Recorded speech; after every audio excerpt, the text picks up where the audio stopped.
అబద్ధాల శంకరం. సత్తమ్మ అడవిదారిలో నడుస్తూ ఉండగా ఒక చెట్టు కొమ్మ విరిగి సత్తమ్మ మీద పడిపోతుంది. అమ్మ దేవుడా, చచ్చాన్రో! అయ్యా కాపాడండయ్యా! ఎవరూ లేరా? ఎవరైనా వచ్చి కాపాడండయ్యా అని చాలాసేపు అరుస్తూనే ఉంది సత్తమ్మ. కాసేపటికి అడవికి గొర్రెలు కాయడానికొచ్చిన వీరయ్య సత్తమ్మ అరుపులు విని అటూ ఇటూ పరిగెత్తి చూస్తాడు. వెంటనే సత్తమ్మ మీద పడి ఉన్న చెట్టు కొమ్మని తీస్తాడు. సమయానికి దేవుళ్ళ వచ్చి కాపాడావయ్యా, లేదంటే ఈ చెట్టు కొమ్మ కిందే నా ప్రాణం పోయి ఉండేదేమో. పొద్దున్నే లేచి ఎవరి మొహం చూశానో ఏమో, ప్రాణాల మీదకొచ్చింది అని వీరయ్యకి కృతజ్ఞత తెలిపి సత్తమ్మ ఇంటి దారి పడుతుంది. చేతులకు కాళ్లకు తగిలిన చిన్న చిన్న గాయాలు చూపించుకోవడానికని ఊరిలో ఉన్న ఆయుర్వేద వైద్యుని దగ్గరకు వెళ్తుంది. అక్కడ ఒళ్లంతా కట్లు కట్టుకుని ఉన్న సోములు కనిపిస్తాడు సత్తమ్మకి. ఒరే సోములు, ఏమైందిరా నీకు? ఒళ్లంతా ఇంతలా కట్లు కట్టుకునేంత ప్రమాదం ఏం జరిగిందిరా? ఏం చెప్పమంటావు సత్తక్క, ఎప్పటిలాగానే పొద్దున పొలానికి పోతున్నానా, అప్పుడెదురయ్యాడు మహానుభావుడు. వాడి వల్లే నాకీ గతి పట్టింది. ఏం జరిగిందో వివరంగా చెప్పురా. సోములు తన ఇంటి దగ్గర నుంచి పొలానికి వెళ్తూ ఉంటాడు. దారిలో అతడికి శంకరం కనిపిస్తాడు. వామ్మో, ఇప్పుడు వీడు నన్ను గనక చూశాడంటే ఉన్నవి లేని విషయాలకు చెప్తూ వాడి గురించి గొప్పలు చెప్పుకుంటూ ఉన్న పుణ్యకాలాన్ని కాస్త ఖాళీ చేసేస్తాడు. వీడికి కనిపించకుండా వెళ్ళాలి. ఎలా వెళ్ళాలి అని చుట్టూ చూస్తూ ఉండగానే సోములు శంకరం కంటపడతాడు. సోమన్నా, ఎక్కడికి పోతున్నావు? 2-3 రోజులుగా నీకోసమే చూస్తున్నాను. రా, నీకొక విషయం చెప్పాలి. నాకొక చిన్న పని ఉంది శంకరం. ఇప్పుడు నువ్వు చెప్పే విషయాలు వినేంత తీరిక లేదు. అట్లా అంటావేంది సోమన్న? మొన్న పట్నంలో ముష్టి యుద్ధం పోటీలు జరిగాయని తెలుసు కదా. అందులో నేను చేసిన ముష్టి యుద్ధం అక్కడున్న పెద్దలకి ఎంత గొప్పగా నచ్చిందో తెలుసా? అందరూ నన్ను తెగ మెచ్చుకున్నారు. దేవుని దయ ఉంటే తప్ప ఇంత గొప్పగా రాణించలేవు అన్నారు. నాకెంత సంతోషం వేసిందో తెలుసా? ఆపరా నీ గొప్పలు చెప్పడం. మొన్న జరిగిన ముష్టి యుద్ధం పోటీల్లో గెలిచింది పక్కూరి జమీందారు మనుషులు. గెలిచిన వాళ్ళని వదిలేసి నిన్ను అందరూ మెచ్చుకున్నారంటే నేను నమ్మాలా?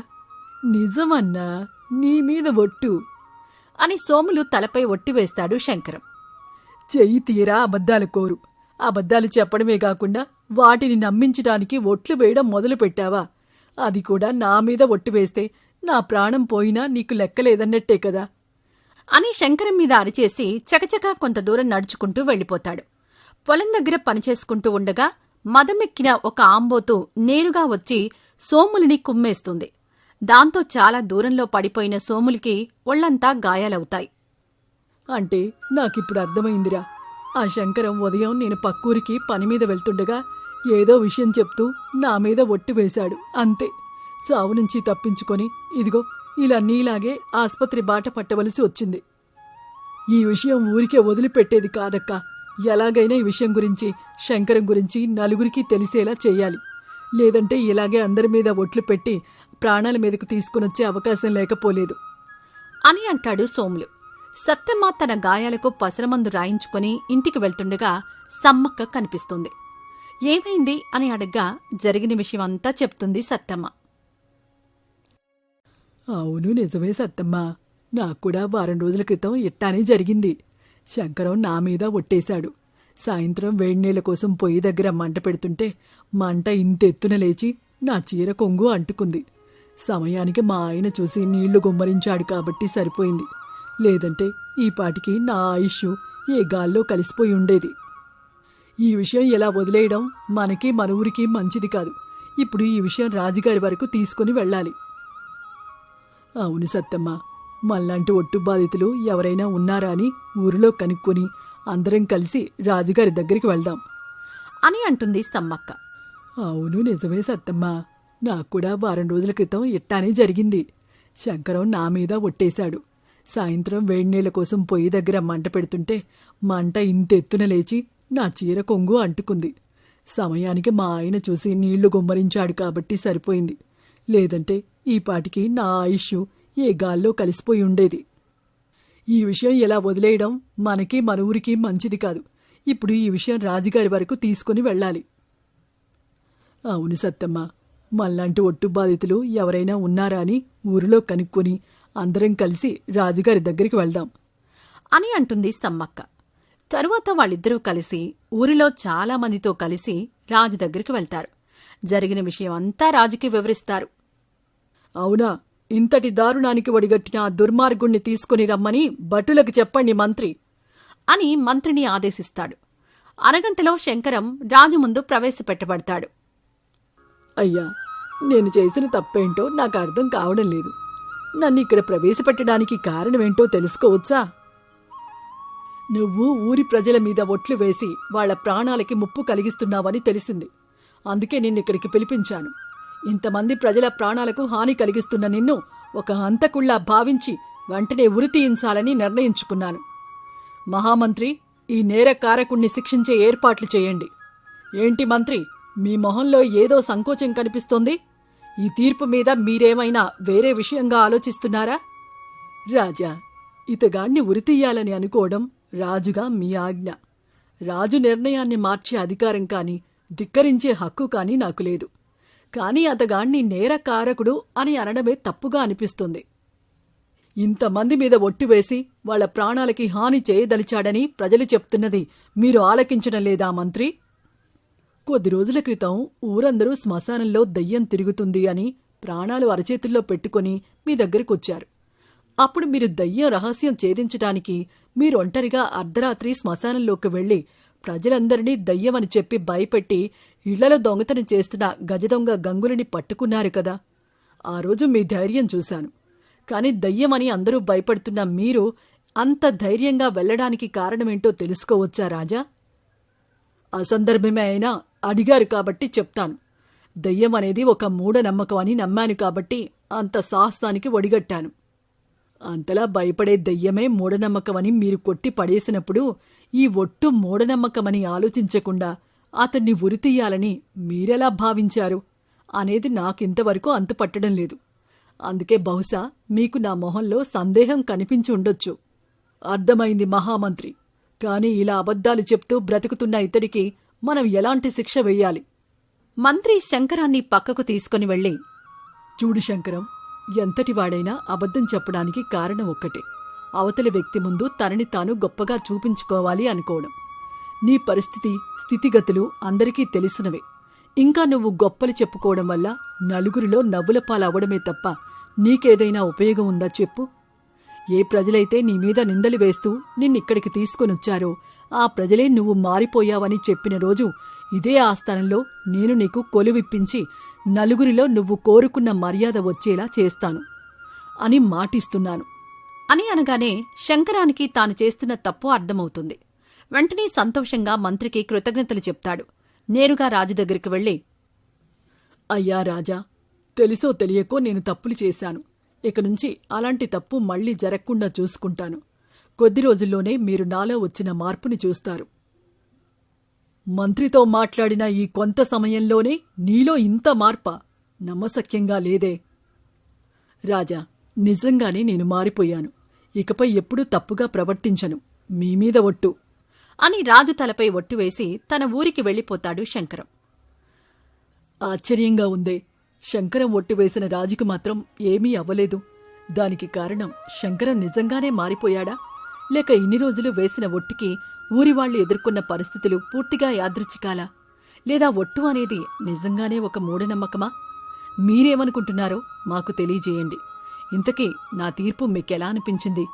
సరిగానే చెప్పానా? ఇంకా వేరేలాగా చెప్పాల్సిందే అనుకుంటే అది కూడా మాకు తెలియజేస్తారని భావిస్తూ సెలవు తీసుకుంటున్నాను. శంకరం ఒక చెట్టు కింద క్షవరాలు చేస్తూ ఉండేవాడు. కానీ కొద్ది రోజులుగా అతని దగ్గరికి ఎవరూ రాకపోవడంతో అతనికి పూట గడవడం కూడా కష్టమైంది. అసలు తన దగ్గరికి ఎవరూ ఎందుకు రావడం లేదో తెలుసుకోవాలి అనుకున్నాడు. కాని ఎంత ప్రయత్నించినా కానీ లాభం లేకుండా పోయింది. ఎంతలా ఆలోచించినా కూడా నాకేమీ తట్టడం లేదు. 4-5 మాసాల క్రితం వరకు నా దగ్గర క్షవరాలు చేయించుకోవడానికి తొందరపడిన ప్రజలే ఇప్పుడు నా దగ్గరికి రావడమే మానేశారు. దీనికి కారణం ఏమై ఉంటుందబ్బా? కొంపదీసి నా మీద ఎవరైనా వ్యతిరేకంగా ప్రచారం చేసి ఉంటారా? ఎప్పుడూ ఇక్కడే ఉండడం వల్లనేమో నాకసలు ఊరిలో ఏం జరుగుతుందో కూడా తెలియడం లేదు.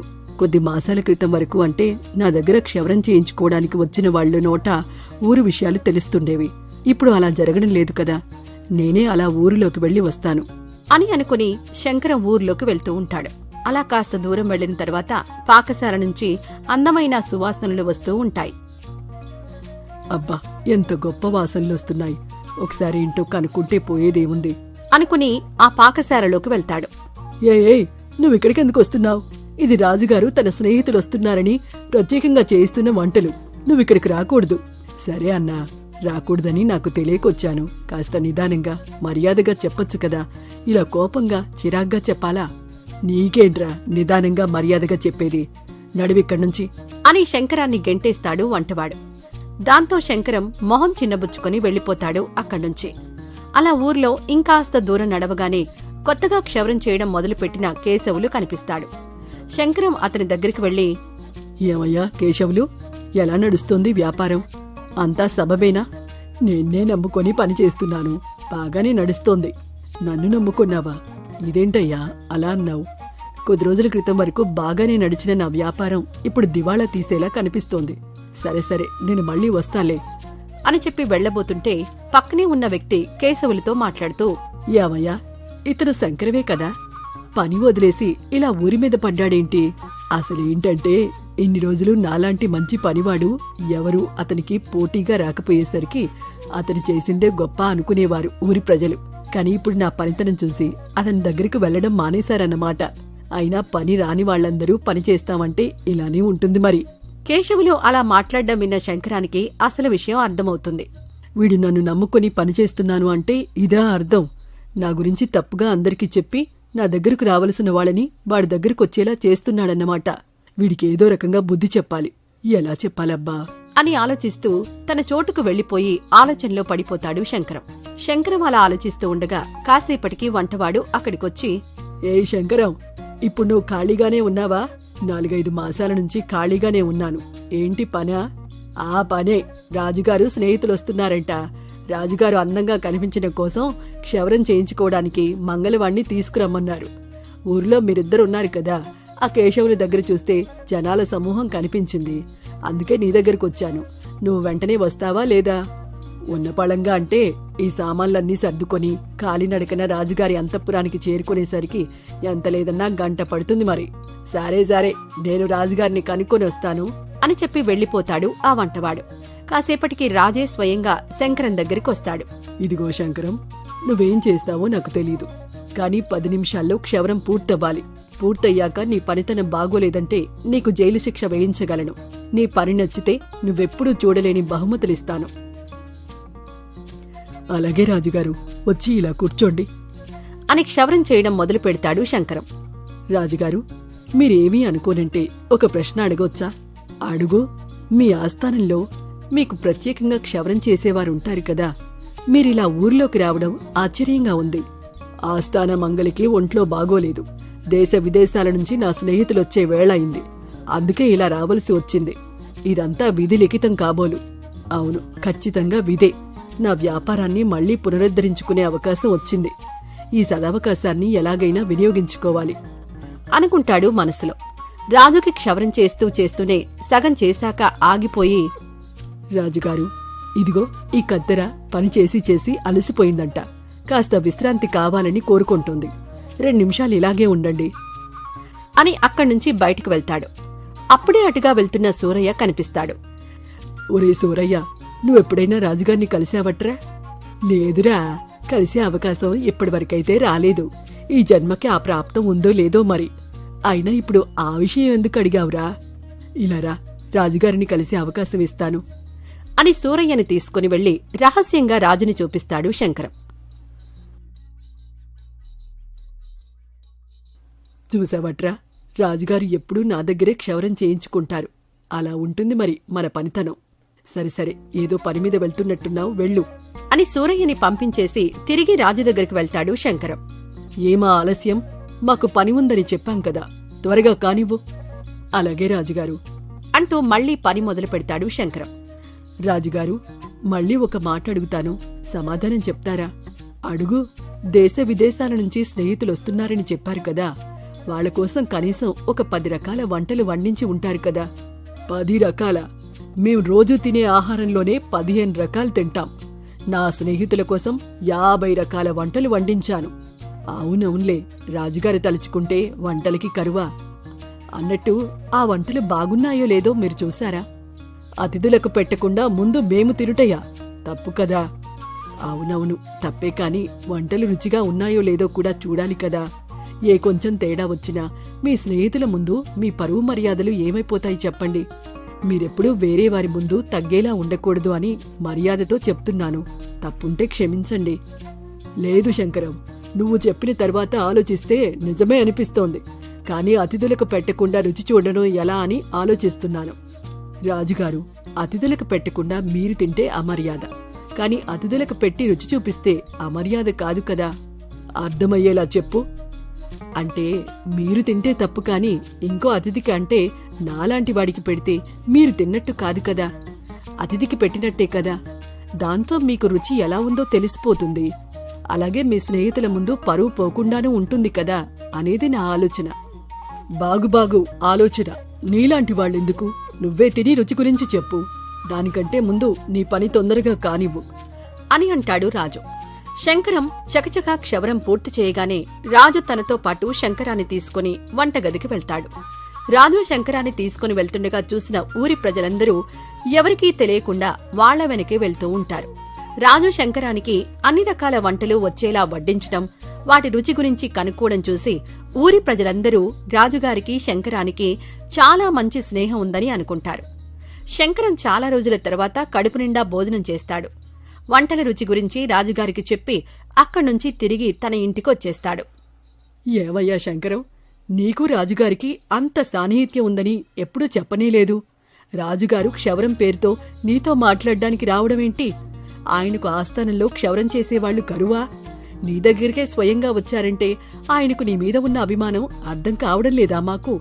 రాజుగారు నీకు భోజనం వడ్డించేంత చనువు ఉందంటే అది సాధారణ విషయమా? ఇంత గొప్పతనం ఉండి కూడా ఇంత సాధారణంగా ఎలా ఉండగలుగుతున్నావయ్యా నువ్వు? ఓహో, రాజు భోజనం వడ్డించిన విషయం వీళ్ళకిలా అర్థమైందా?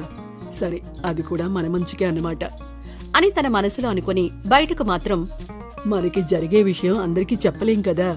ఇప్పుడు మీ అందరితో నాకు చాలా సాన్నిహిత్యం ఉంది. కానీ మీరు నా దగ్గరికి క్షవరం చేయించుకోవడానికి రానంత మాత్రాన మిమ్మల్ని ఏమీ అనడం లేదు కదా. అది కూడా అంతే. మొన్నటి వరకు మీరు నా వాళ్ళు అన్నట్టున్నారు, ఇప్పుడు కాకుండా పోయారు. ఇప్పుడు రాజుగారు నాతో మాట్లాడాడని తెలిసేసరికి మళ్ళీ తిరిగి వచ్చారు, అంతే కదా. అయ్యో, అలా అంటావేంటయ్యా శంకరం, నువ్వు మా మనిషివి కాదా ఏంటి? ఇదిగో, నేను క్షవరం చేయించుకొని చాలా రోజులవుతోంది. ముందుగా నాకే క్షవరం చెయ్యి. నాకు చెయ్యవయ్యా, మనిద్దరం ఎంత మంచి స్నేహితులం గుర్తులేదా నీకు? ఒకరి తర్వాత ఒకరిగా అందరికీ చేస్తాను. మీరలా కూర్చొని మాట్లాడుకుంటూ ఉండండి అని మళ్లీ తన పని చేయడం మొదలు పెడతాడు శంకరం. అలా రోజూ ఒకరికొకరిగా పెరుగుతూ ఉండడంతో శంకరానికి మునుపట్ల తన వ్యాపారం నడుస్తూ ఉండడంతో ఎంతో సంతోషంగా అనిపిస్తుంది. అనుకోకుండా రాజుగారు తన దగ్గరికి రావడం వల్ల తనకు చిక్కిన ఈ చిన్న అవకాశాన్ని ఉపయోగించుకుంటూ తన వ్యాపారాన్ని పునరుద్ధరించుకున్న శంకరం ప్రతిరోజూ రాజుగారికి లోలోపల ధన్యవాదాలు తెలుపుకుంటూనే ఉన్నాడు.